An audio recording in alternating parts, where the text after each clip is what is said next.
In September, I flew to Seattle, Washington, and walked into the remote Cascade wilderness of the Great Northwest on a solo fast vision quest.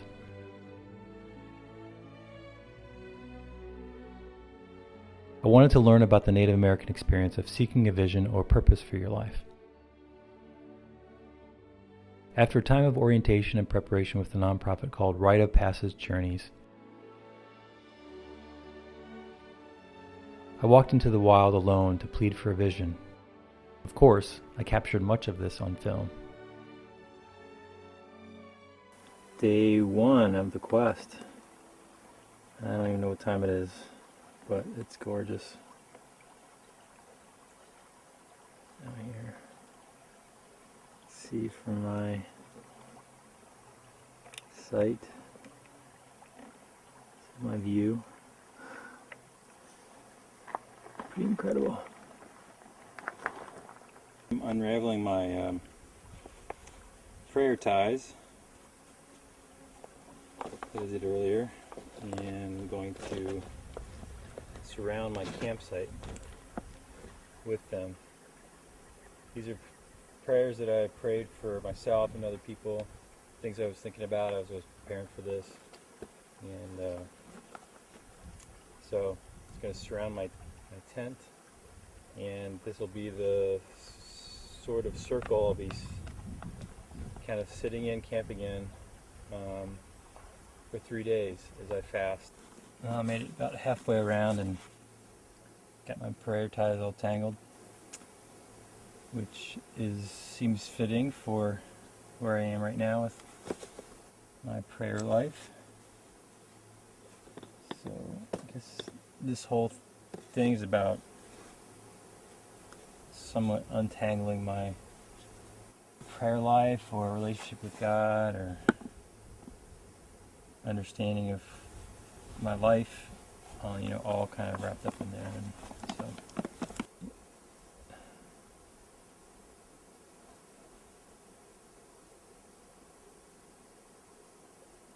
I hear things in the woods behind me occasionally.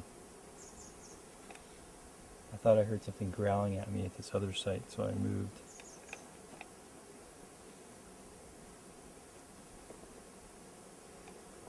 Probably just little critters. I hope. A little paranoid already.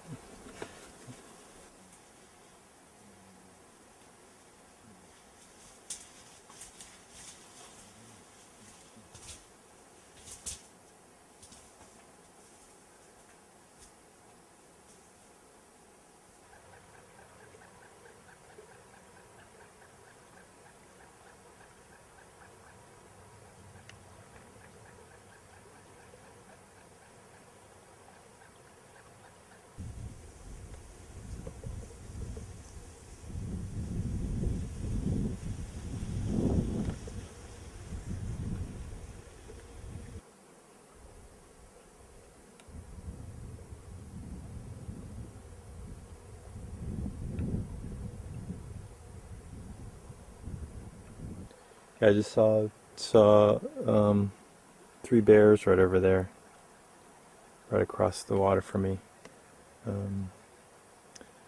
A mom and 2 cubs, and I went for my camera. I said, "Oh my gosh!"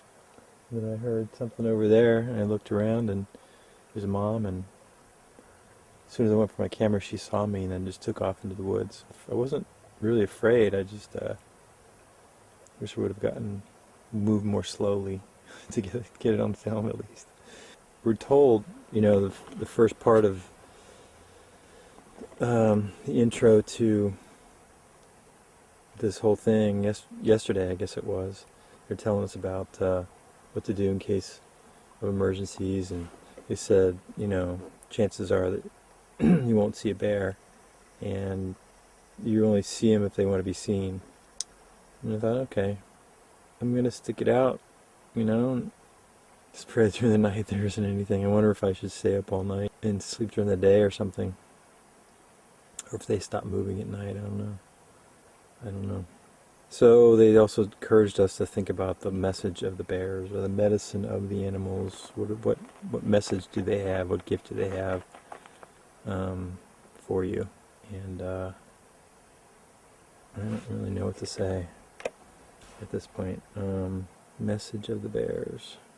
3 of them. It seemed like it was more scared of me than I was of it, so it's good. Okay, that's the end of the day.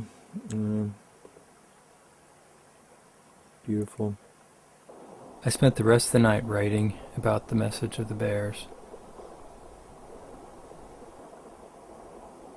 What's their message? They're quick, protective, raw power, energy. I guess I feel privileged, grateful that I'm on this path, and that I was not eaten by the bears.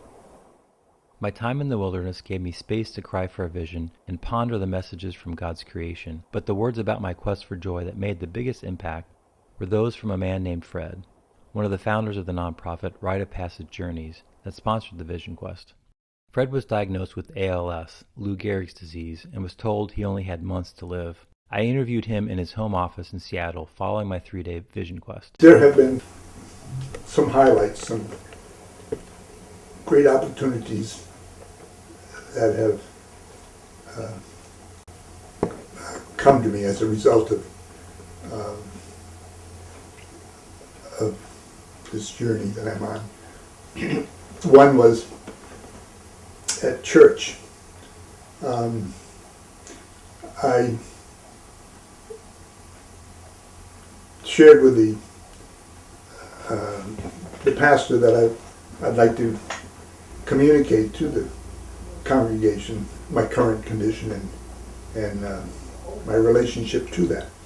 So I was given that opportunity, and I sing in the choir, and just before I did the sermon, I was going up on the platform that we sing from, and I fell. They had real difficulty getting me up. And so I said this was not planned, but it did set the stage for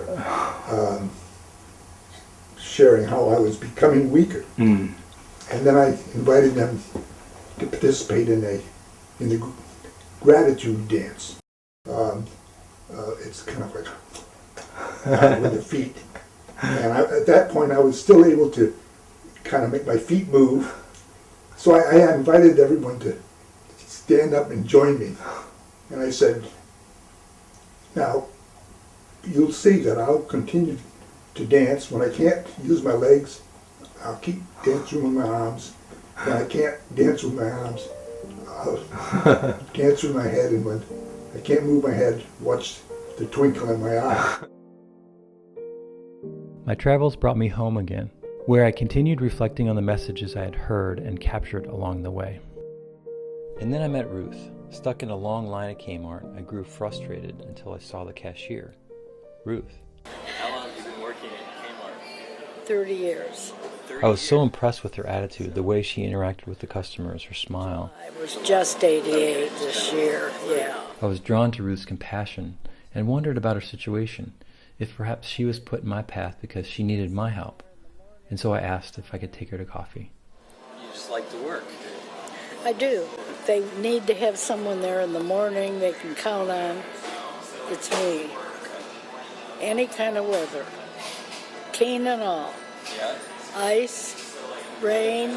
Get there. I get there. I like people. I like to get out. I like to see what's going on in the world. Who wants to sit home in a chair? People come to my counter and they tell me their troubles, and they tell me their conquests and the good things that happen to them. But they always come in and give me a hug. I have a lot of people who come in and hug me. Oh, I like that. I miss those hugs, you know?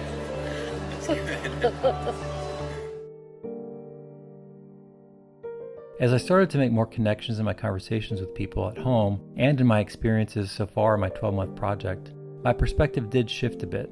I started to become more aware of all the good I had in life, the friends and family, the freedom to travel, the ability to think and dream and hope.